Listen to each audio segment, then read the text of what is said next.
another way of doubling and halving. So, for example, double 273. So, gagawin natin, paghiwalayin natin yung 270 and 3. So, doblehin muna natin yung 270. So, magiging 540. Doblehin natin yung 3. So, magiging 6. So, yun. 540 plus 6 equals 546. Or yun, hundreds muna. I-double natin yung hundreds, yung tens, tapos yung ones. Pwede rin ganon.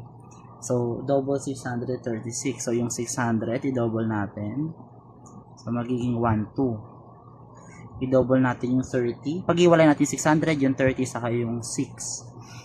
30.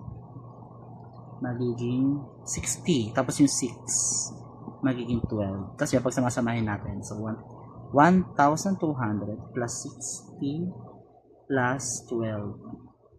So, 1272.